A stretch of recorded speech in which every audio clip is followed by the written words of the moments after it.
Alright, this week's going to be a bit different. This is going to be a bit more educational with the my team and battle kind of being used as more of an example than the main focus. And I felt like this battle really showcased the value of going hyper offense and what to do when you have a bad draft matchup. So as you can see here, I think literally all of his team is a threat, and my team, my threat is Kiram. To be fair, a good threat, but the rest not so much. Defensively, it's kind of really bad. In previous weeks, a lot of flaws have been pointed out in my draft. I have no grounded poison, gloom doesn't count. So T-Spikes, my entire team is grounded for T-Spikes, which is really annoying. He has Great Tusk. My ground immunity is a Thunderous, which is okay against Great Tusk, but Great Tusk can also just OHKO it. You can also spin, then OHKO it. It can also just be AV and live any hit, and that's a problem. Previously in week 2, I went against a Rillaboom, and same problem here with Ogerpon. Strong fast grass stab into my team is a huge problem, especially when they have coverage for said grass types like knockoff. So that's a huge problem. Just killing it is also annoying. Besides that, Greninja, always a huge threat. Battle Bond is crazy. I felt like it was underrated still. But on top of the insanely strong Battle Bond set, you have these protein sets, and so you can't really rely on having strong Battle Bond answers and a strong protein answer all in one. So that's going to be annoying to try to figure out. After that, there's Raikou. I think Terra Raikou is fucking stupid here, because it can just go Specs, Terra, something to hit Tinglu, Fairy or Fighting, and Tinglu gets to it KO'd.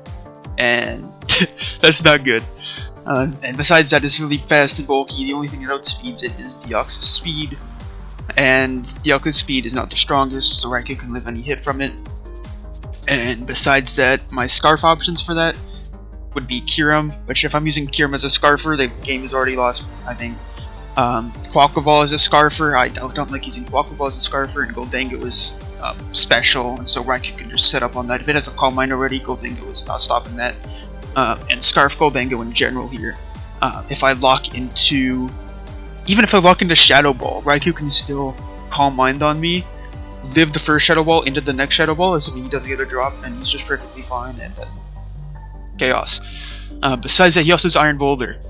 And at first it looks awkward, but it's really hard to kill. And it really just needs Rock Move, Mighty Cleave, CC, and Earthquake, and it can kind of just hit everything. There is Quaquaval, but you should be probably fearing Jet. You could also maybe run Zen to catch that. You can run SD, or you can just pivot into a Helmet Mon and chip it down over time. And weirdly enough, Moltres is really annoying. It outspeeds a lot of my team. It doesn't outspeed Kiram, but it's just really, it can sped Will-O-Wisps and can live up any Kiram hit besides a Rock Move, and I don't really want to run a Rock Move. I could use Tinglu to answer Moltres, but I think if it's just Willow and Roost, then Tinglu loses 1v1. You could also just U-turn into Greninja or Great Tusk or Ogerpon, and that's also not a great scenario to be in. And so I have my work cut out here. At first I was looking at Kiram, a special set with Specs is really strong. And that's true. However, every time I got a kill with Kiram, this is just in the 2 mocks I did, I would get a kill with Kiram, and then one of his faster mons, since his whole team outspeeds Kiram, comes in, and then I have to sack him on, and then it snowballs from there, and I don't really have a great win con, and so that became an issue. And so in my team, I ended up deciding fuck it, we're running DD Kiram. He's probably going to be comfortable not running like some extra countermeasures for it, because he has Archaludon with stamina to cover for the Icicle Sphere and Scale Shot sets. And so I felt like I really need to chip this Archaludon down. And well, I also think he will just lead Archaludon, because I can't stop him from leading Archaludon and clicking rocks, which was also another problem in this. But let's get back on the topic and the more analysis stuff. So typically when you have a bad defensive matchup, you don't really want to play into that. You want to try to hyper offense. And so, what are the keys to hyper offense? You need to understand win conditions. You need to know, how do I win and how does my opponent win? And then from there, you can create a game plan throughout your lead matchup, which defines the entire pace of the game. And you need to know your opponent's potential leads. Likely, they will not be leading with their win condition, so if you are like very scared of a certain Mon late game, like for example, Greninja here is like not a great example because it can also be like a Scarf Protean Gren, but like if I'm really scared about a Battle Bond Gren late game, they're probably not going to be leading that because it needs chip first and it's like a very valuable Mon. And so you can kind of shorten down the list of leads you think your opponent will have and create the best possible lead into those leads. And that can really help with hyper offense. On top of that, you need to know sequences and positioning of the match. If you don't have this down, your hyper offense plan could just fall apart. All it takes is one bad turn and you could just be losing. So to put yourself in the best possible position to keep up the pace, you need to have planned sequences and be aware of your positioning. So stuff like, how does this Mon get in and what does this Mon bring in? We'll go more into that later on. And of course you need to maintain momentum. That's kind of like an obvious thing, but on hyper offense, it's more unconventional ways than just like clicking U-turn and stuff. You need to limit your switches so that you're not switching around into attacks and just getting chipped down and worn down for nothing. You need to make sure you're getting the most value out of each of your Mons as possible. And on top of that, to get even more value is by preserving sacks if possible. Now, preserving sacks doesn't mean whenever you have a sack, preserve it, because that can be just as bad, and that's where limiting switches comes in.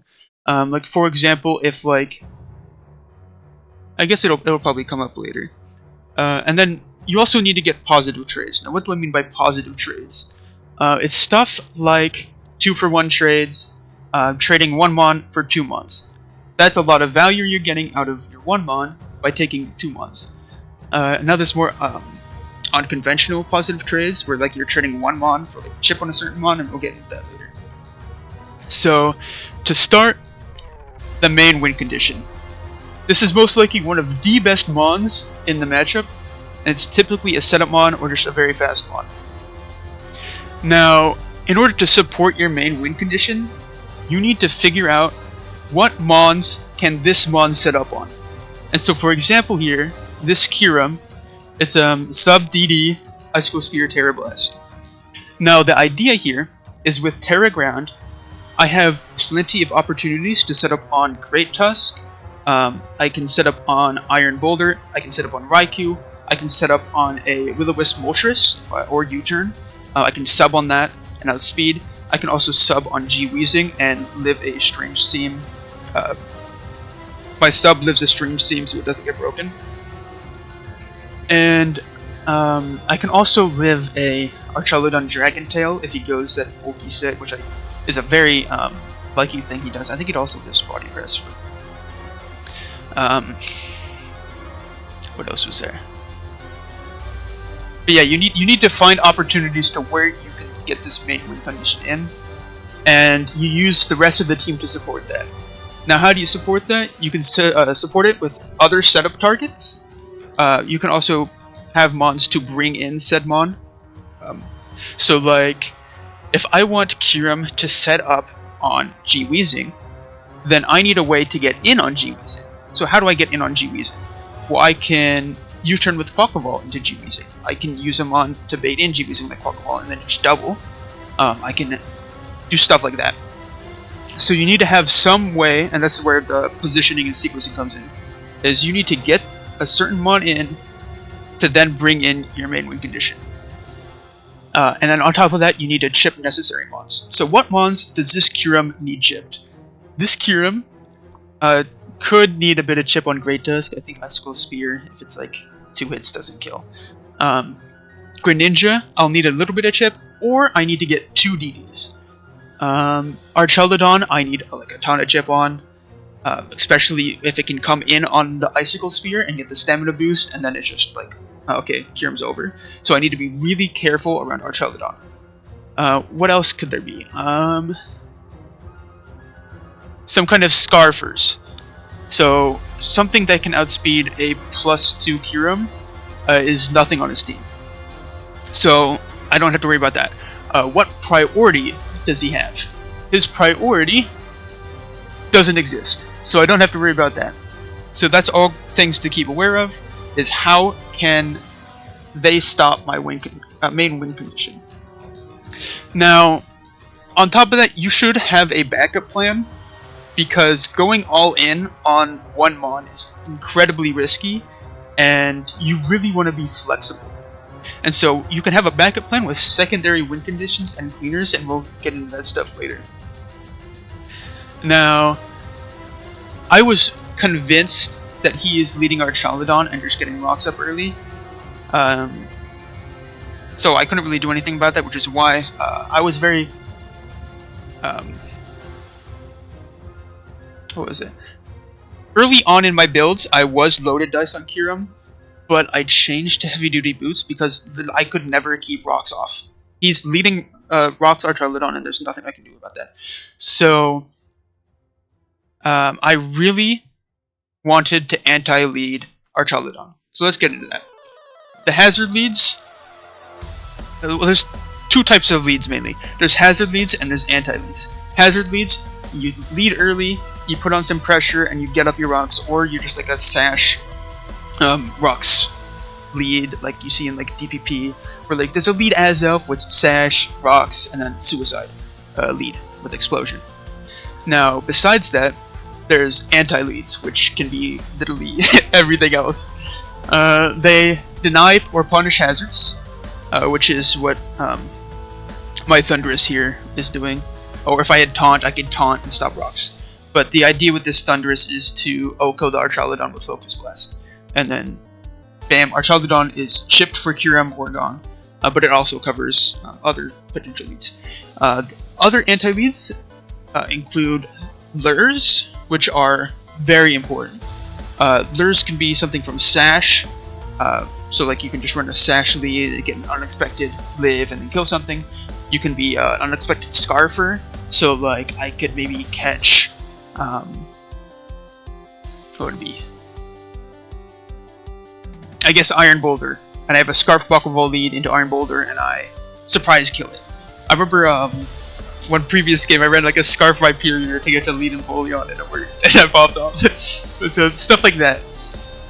Next up, you have weakness policy. For example, I can think of a game where I led a weakness policy G-Molt to take advantage of a Rotom Wash Volt switch. So like stuff like that, where you are bulky enough to live one hit, get the weakness policy, and kill back and put on early pressure and just keep that pressure up. I think early in the season I literally ran a weakness policy Tingu for that same reason, to lure Meowscarada. And on top of that, there's AV to get unexpected lives, which is basically the same as Sash. On top of that, there's resist berries, but that will be mentioned later. Other anti-leads include breakers. Typically, breakers are really wanting to get that free turn, and so by leading them, you get them that turn early. So like Chiyu is a great example. Just leading Chiyu, and it's already putting in pressure and stuff like that. I think week 2 is a good example too. I led Kyurem because I wanted Kyurem in to be breaking as soon as possible. And the other one I don't think is really talked about is Scouts. This is just a fast Mon or Scarfer with momentum. I think in one of Aster's weeks, it was week 1 or week 2, he just led a Scarf U-turn Greninja. Stuff like that, it's good for scouting your opponent's lead, but the key thing with that is to have an answer to the opponent's leads besides that, because you're going to be U-turning on the lead into another Mon. Now the other version of the Scout is leading with one of your lower value Mons. This is a Mon that doesn't look like it has a great matchup, and or it could literally just be a lower value point Mon. So by using one of your lower value Mons as the lead matchup, you can get information and you can get as much value out of said Mon possible, while still keeping your better Mons for later in the game. And so I'm leading Thundurus here because Thundurus isn't really great, because he has that Raikou, he has that Iron Boulder, but I don't think he's going to be leading them. And so Thundurus leads better than it does like late game, because he could lead like a Great Tusk, he could lead a Greninja, I could see him leading Ogerpon, I could see him leading Moltres, or G-Weezing, or Archaludon. So all of that. And so, yeah. Next up, there's using sequences. Now sequences help maintain momentum. Well, how do I take advantage of using these sequences? Well, you can use lures, as mentioned before. So that's Resist Berries, AV, and the Scarf and Weakness Policy, as I talked before. I think that'll probably be mentioned later somewhere. And other ways to maintain momentum is pivoting. Stuff like Great Tusk comes in on Goldango, I'm going to pivot Thundy on the Earthquake, and I get that free turn, I don't lose anything, and I'm fine. Now, however, be careful with pivoting, because sometimes you can pivot too much, and that's like more switching, and then you're taking unnecessary damage. And so what you really want to try to do is force clicks. Now, what's a forced click? A forced click is you're threatening to kill a Mon, basically, and so your opponent is forced to do something, pretty much, and so you can take advantage of that. So what's a good example?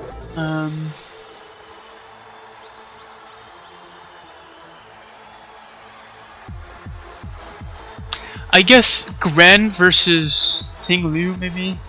I feel like those are not great examples. I think a better is probably Iron Boulder versus Ting-Lu. Iron Boulder, let's say it's like already +2, it's gonna be clicking CC into Ting-Lu.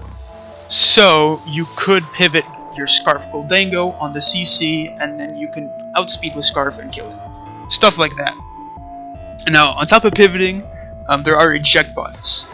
Eject buttons are huge for not only maintaining momentum on your side, but denying their momentum. I believe in week 2 I used an eject button too. It was an eject button Hatterene. No, it wasn't Hatterene, it was Thundy. Yeah, it was Thundy. And I would come in on the Rillaboom, because I wanted to maintain momentum and deny their momentum, and I wanted to come in on Rillaboom as it U-turned and keep up my pressure. Now, using sequences can maximize the value out of your Mons. It lets you customize sets for specific scenarios and frees up extra EVs and move slots. So, for example, I guess this is okay. For the lead scenario, I'm going to be leading Thundurus into Archaludon. Now, if he is like a Terra Fairy, which I do expect to be coming, I don't really want to Focus Blast. I would rather Volt Switch into Goldango and scout if he Terras, and if he Terras, then I have Make It Rain, and if he doesn't, I have Focus Blast. And so, I want those two moves for sure. I want Shadow Ball, because it's spammable. And so, I just want this Goldango to be coming in on any Archaludon move and do what it needs to do. What are some other examples?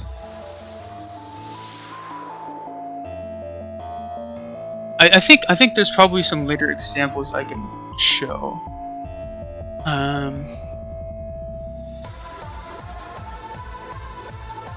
But basically, maximizing value is you're not just throwing a million coverage moves on a Mon when that sequence is never going to happen.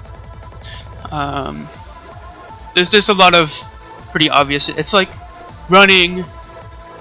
Actually, no. That's okay. This is a good. It's like running Fire Blast on like a Dragapult when there's no Ghost Resist anyways. So like, just come in, click that move. Don't run Fire Blast unless like you actually see a need for it and you see that sequence happening. Let's say, oh, this Superior is coming on Dragapult for some reason. I don't really need Fire Blast for it. Stuff like that. The other thing is positive trades.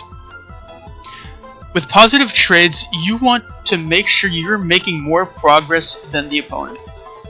So you want to try to get 2-for-1 trades, you want to get chip on key defensive pieces, and you want to put your opponents in awkward positions. Now, the chip on key defensive pieces is very unconventional. Well, not unconventional, but it's counterintuitive to where trading a Mon for chip on a Mon, like trading a full Mon for 50% on a Mon, that seems weird at first. But if it's like a Mon for stopping one of your like win conditions, then it's almost just as valuable. So for example, Archaludon, if I have just 50% chip on Archaludon, Kyurem is going crazy. And so I don't care about chip on anything else. I care about chip on Archaludon more than anything else. And so I will trade 2 Mons for Archaludon to be gone, and I will be happy with it. So stuff like that. And now putting opponent in awkward positions, this Ting Lu here does exactly that.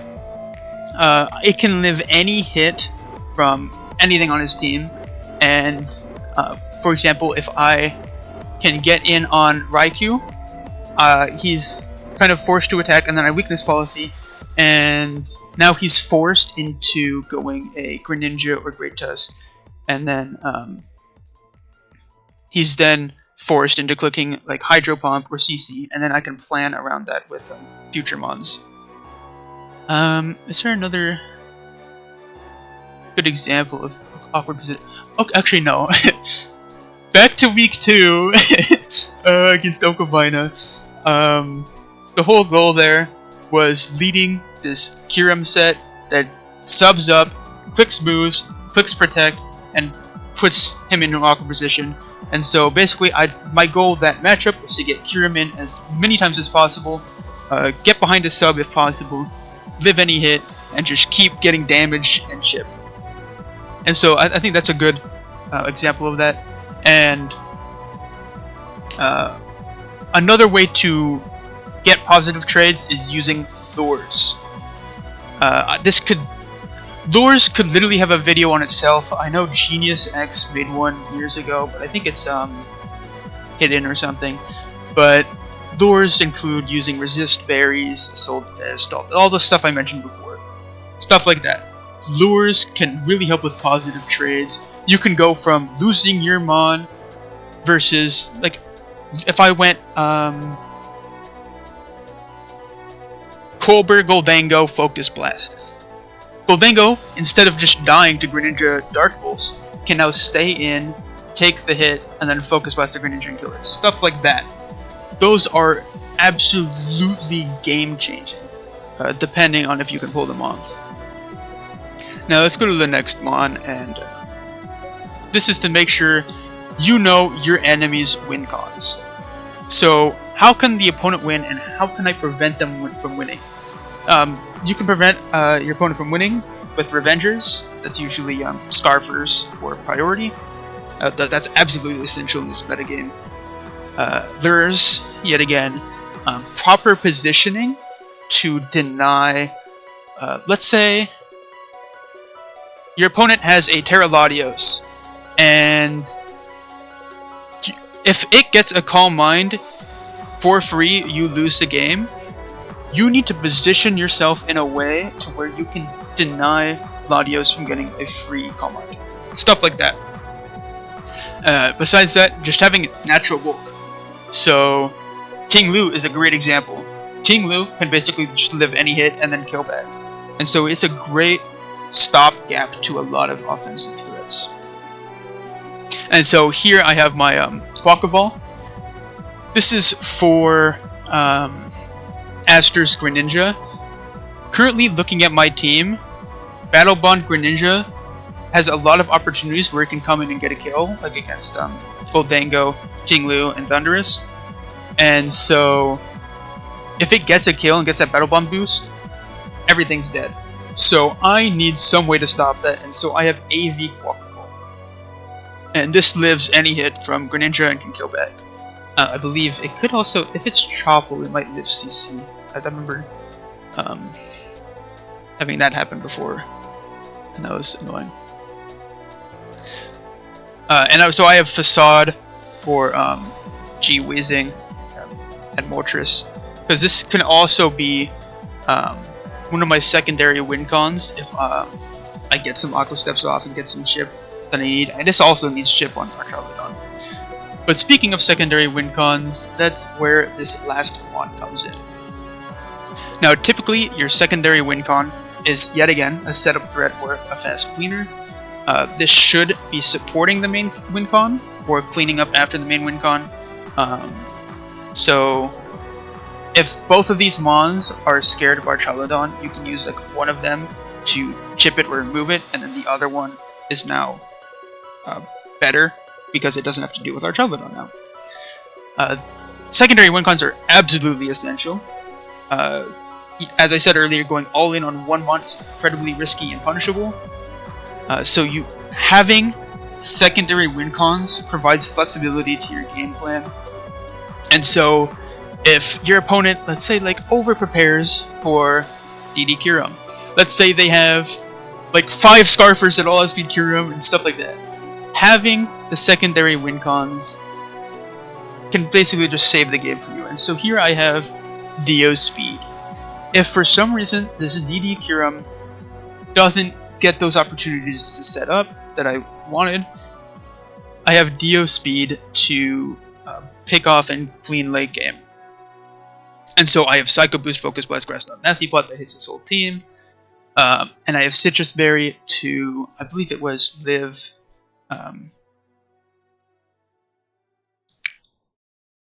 It lives all sorts of things. It's like Iron Boulder, Mighty Cleave, 2 of those or something. Raikou, T-Bolts, a bunch of stuff. And so, with all that said, we can just get into the battle. Oh, but I need to change the screen. There we go. Alright, so as you can see here, he didn't bring Great Tusk or what was the other one? Raikou. Which that was actually more shocking. And instead he brought the Moltres and G-Weezing, which, as expected, those 2 are very annoying.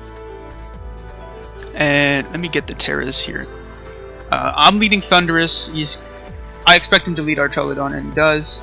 It's up there. So he is Terra. I don't know why this isn't, but he's Terra Electric Charlotton. I was not expecting this. I was expecting you to just be Fairy, because Terra Dragon Kyurem did look pretty annoying. And so I was hesitant on whether I wanted to Focus Blast here, but because he didn't bring Terra Raikou, and I could have Focus Blast, I just assume he is going to Terra here. And Focus Blasting, if I miss Focus Blast as he Stealth Rocks, is a really bad spot. And so, and also he has Ogerpon, which my team fucking hates. And the only mon right now that can live a hit from Ogerpon and threaten to kill it is Thundurus. Kyurem could, but if it's Terra Ground already, then no. And Dio Speed needs some chip or to be +2. And so I want to preserve Thundurus and I have a free swap into Goldango, covering whenever he wants. I think he's just going to click rocks here, which is completely free, and so that's what he does. And the Volt Switch reveals that he is like almost max SPDF. He's like max HP and like 200 SPDF, but not plus special defense nature.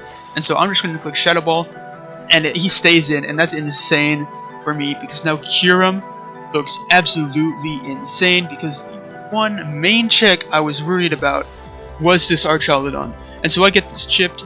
He, unexpected, goes for a Power Herb Electroshock. I was really thinking, because all season he would run Rocks, Dragon Tail, Body Press, Filler with lefties on Archaludon, and he'd bring that every week, and it'd put in work and be unkillable. And so this is his like first time being a more offensive Archaludon. So that was a bit surprising. Although I probably should have been aware of that when I did see leftovers, but I was I was a bit busy trying to describe my team in the live comp. But we're not live comping obviously now. And because of that live comp, there's some stuff later, but here I really didn't like to position if I went literally anything but Q. If I go Tinglu here, he gets damage on Tinglu for free, and then the weakness policy will probably proc, because I assume he's something for it. He takes a bunch of damage so that Greninja can kill it with Hydro Pump, and the weakness policy will not proc because Tinglu will just be dead. Or Ogerpon comes in. That is actually the bigger problem, is Ogerpon could just come in on Tinglu, it can just click Ivy Cudgel, or it can just click SD, and I'm in a huge problem. I didn't want to go Quaquaval. If Quaquaval is chipped or goes down, then I'm just losing to Greninja, so I need to preserve Quaquaval for that, because I assume the G-Weezing is likely to be Helmet for that. If I go Thunderous, I take Rocks damage, and then Life Orb damage, and then that's my Ogerpon answer gone. And so really it was between Dio Speed or Kyurem, and I didn't like Dio Speed because after he sacks Archaludon, he can go Moltres, and he can click U-turn, and that's really annoying. And so I saw an opportunity here to go Kyurem. Now, I debated on whether I Terra'd here or not, but I came to the conclusion that if I Terra, then he just goes Ogerpon, and that's a problem. And so here, I just go for the neutral Terra Blast to finish him off, because I didn't think... He doesn't know my set, he just knows that I'm Boost. He doesn't know if I'm physical or special, and a Terra Ground, or just Terra Ground Physical Terra Blast, or Earth Power should kill both Iron Boulder and Greninja on switch in, and this is very bulky. And so, a 6% Archaludon is definitely less useful than like basically a whole Iron Boulder. And so I saw that it's just a free click, and I don't have to use my Terra right away. And so, because I didn't use my Terra right away, he goes G-Weezing. And because of the live comm, I didn't realize it was neutralizing gas. I thought it was Levitate, because I'm like, oh, he's just going to bring Levitate. Levitate's really annoying. But he didn't bring Levitate. And I never saw this. So, some plays were a bit confusing about this, but it doesn't matter too much, because I designed this Kyurem to come in on G-Weezing and set up on it, but he's just done it for me. So I'm Terraing and I'm clicking sub as he clicks a Will-O-Wisp. And so this is looking amazing. I get a free DD. He can't break my sub with anything. Strange Seam, I was EV'd specifically to not have it broken, and I can just DD. I outspeed his whole team right here. Everything is basically dead. I believe even Weezing should have been dead to a +2 Terra Blast at this point.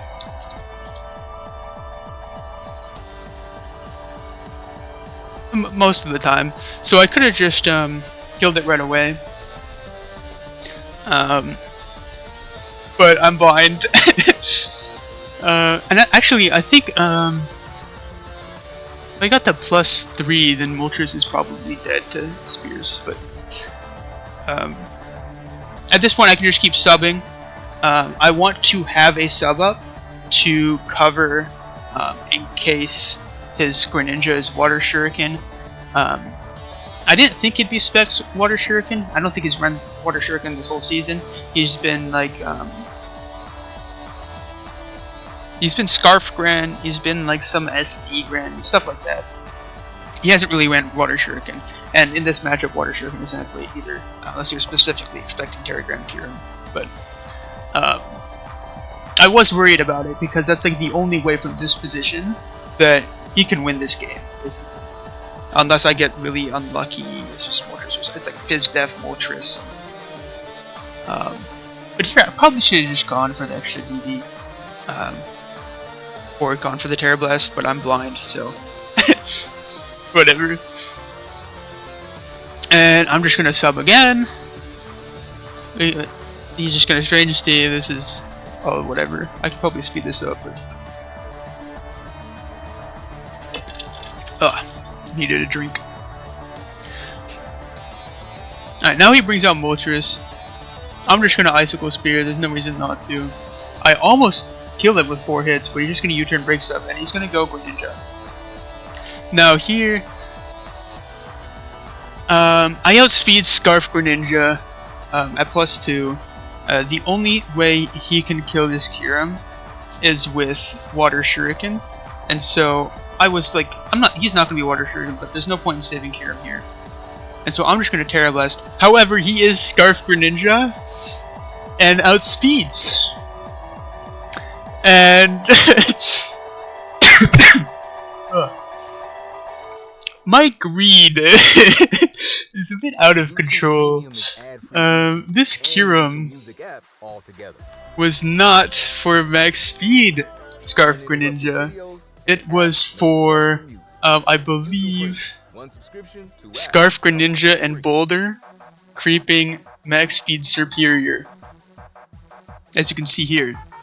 However, after talking to him after the match, his Scarf Greninja, I don't think it was, I guess it was 5, yeah, it was 540, it was literally 1 point higher. He was creeping me, creeping superior. And I knew about all his greedy speed creeps, but I forgot to change this Kyurem's speed to account for that, and it it bites me in the ass. And this game that goes from a dominant 5-0 victory in a matchup I really thought was not good to now it's a game, and I've lost my best Mon, and now he's got the Battle Bond, but because he is Scarf, I know he's Scarf, I can go Quackable here, and I can just Aqua Step. I believe if he's into Ogrepon, the only Mon that lives, I can kill Ogrepon with Aqua Step into CC. So at that point, it's still fine. He's gonna go Ogrepon here, and not only is he bulky, he's also Mirror. And maybe I should have just CC'd. This is a pretty common tech for Quackable, and the main reason I don't like Quackable is because it's so obvious that it's to be boosting speed. You just run Mirror Herb on a faster Mon as you come in Aqua Step, and then you kill it, and then Quackable is scared out again. But this was kind of my out, and now I'm in a really awkward position because he outspeeds my whole team. Everything is dead. I can't bring Thundurus in on Ogrepon because I would just die between rocks and 2 Ivy Cudgels, or an Ivy Cudgel and a Nog. So basically I have to sack Quackable here.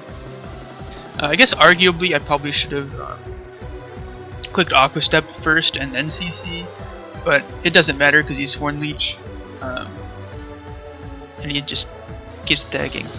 And so I'm basically forced into going Thundy here. Thundy is also not great. Why'd the music stop? Hello? Thundy is useless. The way I win this game right now is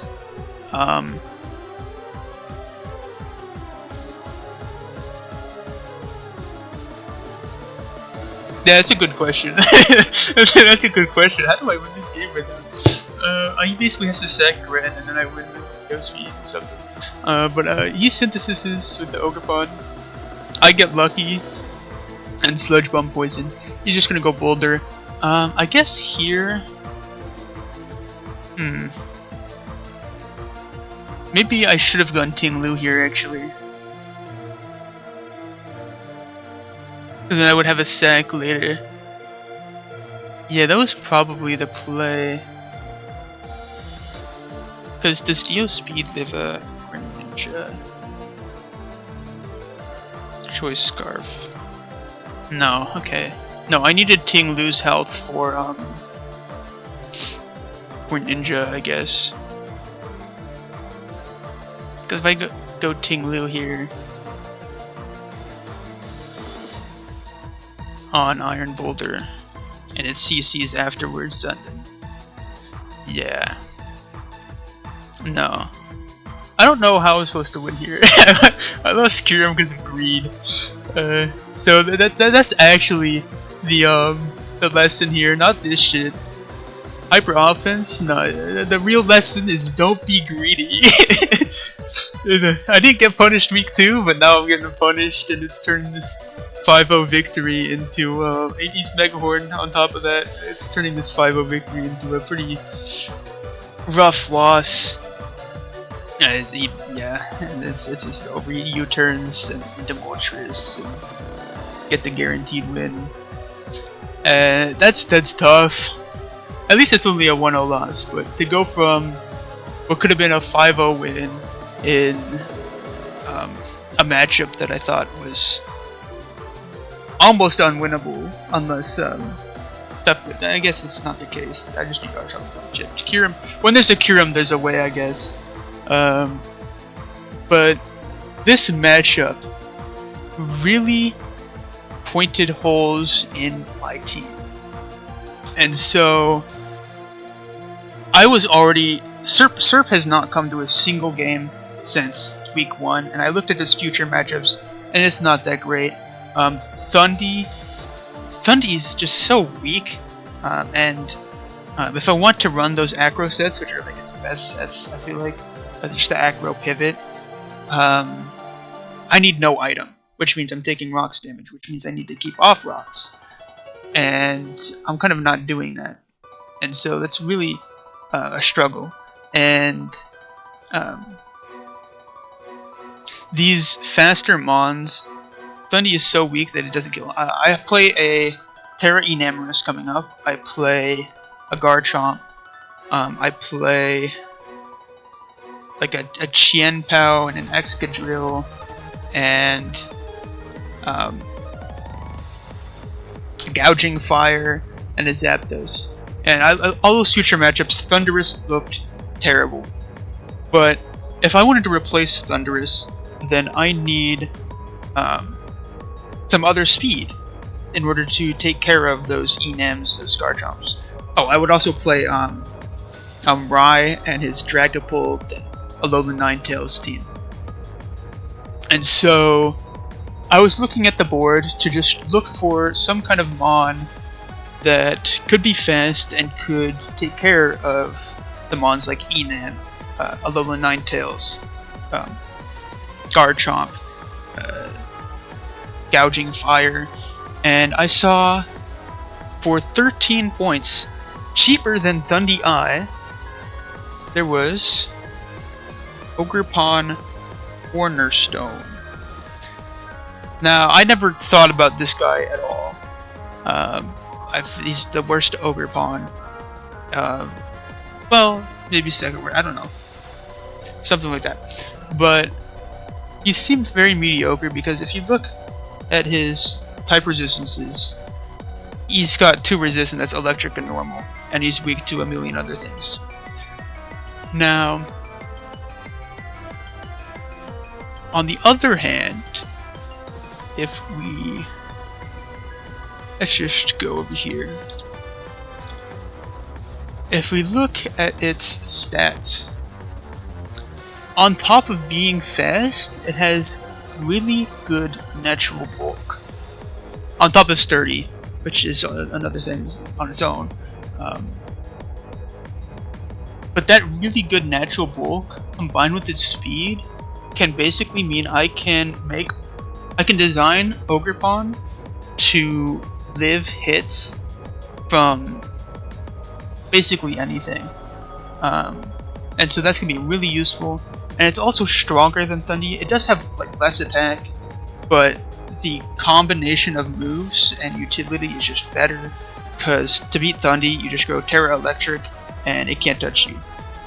Ogerpon, the combination of rock and grass, not wood hammer but like power whip, because otherwise 30's gone, in combination with like knockoff and low kick, sword stance, but on top of that it gives me not only another spiker, so I can enable Ting Lu and DUS to run other sets more.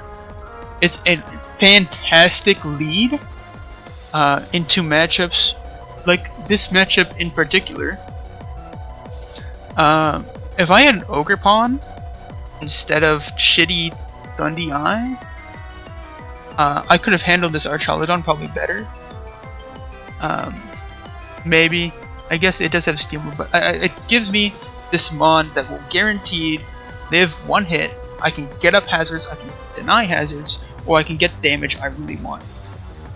And so this really enables more offensive playstyles, and it's best suited on offensive playstyles because it has like, no resists, but it has enough natural bulk to live any one hit.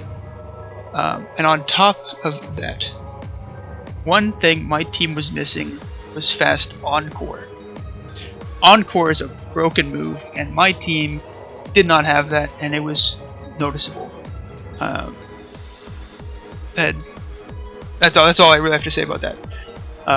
Now, because I lost Thundy Eye, I have no ground immunity. My ground resist is superior, although Ogerpon can like semi-be an answer for grounds. But I didn't like superior either, and so I needed to find a different ground resist that could at least pivot and provide other utility to the team. And also I wanted speed. I was debating like Kilowattrel for speed, because I didn't want Ogerpon to be the only one faster than like base 100. I needed more 100 base speed mons, because Ogerpon cannot be a Scarfer. I don't want to be running Scarf Dio speed to revenge things. And so I got Talonflame.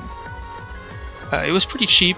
Normally Talonflame, I don't like it as your main ground answer because it doesn't beat grounds. It just kind of is immune. But I already beat grounds. I just need a way to pivot around so they're not just going to be running choice band ground. Like Garchomp is just going to be running choice band ground move, unless well, even with Talonflame they can still run ground move, choice band ground move. And so that's really annoying. And so at least having some kind of deterrent is better than nothing. I get my speed, and it also can help with key spikes because it has defog. It's a pretty good defogger. It's better than rapid spinning with Quack. I'm never running rapid spin on Quack. But because I had saved value with Ogerpon, and I think Talonflame and Surfer were the same points, but I got an extra point from dropping Thundy for Ogerpon, and I was not happy with Quackaball. If you look at this team, a lot of mons are already going to be running Scarfers for the combination of DD, Kyurem, and Dio Speed, and it also kind of Scarf Goldango, but typically they're going to be like base 100 speed Scarfers, and so Quackaball, it would need 2 speed boosts every single time in order to do anything really, and the breaking power on this team has just been Goldango, Kyurem sort of, but if I would rather have Kyurem be a DDmon, or no, I don't want to rely on Kyurem being the DDmon. Not DDmon. I don't want to rely on Kyurem being the breaker. So 1 point higher than Qualcoval was Urshifu Rapid Strikes. I've used this mon before and it was alright, but I feel like I just didn't use it right. Here I am comfortable just using it as a breaker, and that's all I'm going to need it for. It's got good natural bulk.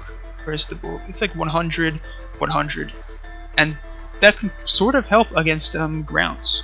Like against Great Tusk, having Urshifu instead of Quackball versus Great Tusk is amazing, because not only is it faster now, it is also bulkier and stronger.